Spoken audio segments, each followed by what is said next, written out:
out there, and especially in this community where everybody's waiting for you? Yeah, obviously the opportunity to go out around the state and see Aggies everywhere, that's something that's really special. You know, there's not a lot of schools that can gather as many Aggies together as we do through these Coaches Night circuit. And so where else would it start? Well, right here in Brazos County. So when this is kind of a first for you, at A&M at least, what have you done over the years? Do you prepare for this in terms of speaking, or you just, hey, let it fly? How do you prepare for something like this?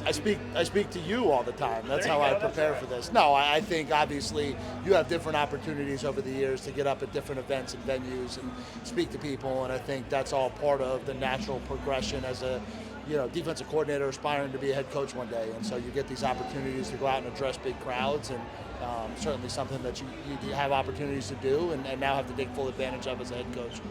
It's one of the biggest things you're looking forward to the most in terms of just the back and forth with fans, kind of hearing from some of them and their thoughts and just everything going on, and kind of you sharing your stuff with them. Yeah, I look forward to the question and answer. I said that when we kind of sat down and talked about Coaches Nights and formats and what we wanted to look like, I said, please don't let me go thunder away for 30 minutes on things I have no idea if they're interested in hearing about. I said, I'll give a brief recap, I'll give a quick State of the Union, and let's let them fire away, and let's have some interaction, and let's hear what their questions are, their concerns are, and let's have some open conversation about the state of Texas A&M football and where we want it to go. Why is it important to have kind of a local focus on this, to get scholarships to kids here in Brazos? Yeah, I think local's important, but I think really across the state, when you look at the role football plays in terms of the greater landscape of the university, I think it's kind of part of our obligation to go out and spread the word about Texas A&M, and then obviously whatever I can do to help the university as a whole. It's more than just football, right? Texas A&M is a huge university. It's been around for a really long time, and what we can do giving back to kids in these communities is really important, and that's sometimes probably even more important than what we do on the field. And so this is a great opportunity for me to come out for a great cause and help raise some money for scholarships for kids in this area to go to Texas A&M. This is your first, kicking off your first Coaches Night here at A&M. So what's kind of the message from the start that you kind of want to convey tonight? Yeah, I think that I'm your head coach. I think that I'm going to be out. I'm going to be public. I think people are starting to see that about me. I really don't want to live in a bubble. It's not kind of how I want to do this thing. And, whether it's, going out to local restaurants, whether it's going out to the baseball games and supporting other teams, whether it's coming to events like this, I just think, we want to be in this together with our fans. And that's how something really special gets built. Hopefully this is the first start of that.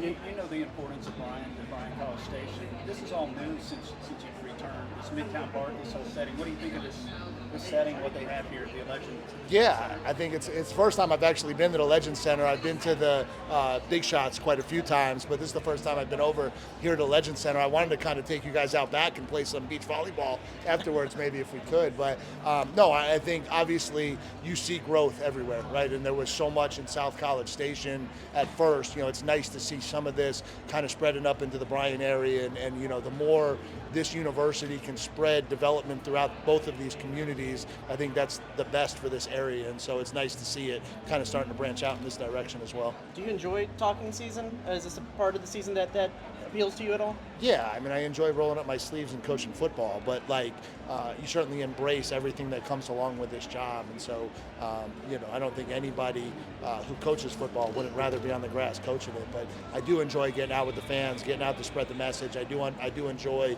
being part of the greater university community. That's something that means an awful lot, and so yeah, from that perspective, it's a great night. Coach, what do you like to hear about from these other coaches? I know some other coaches show up to these, just the other coaches on campus.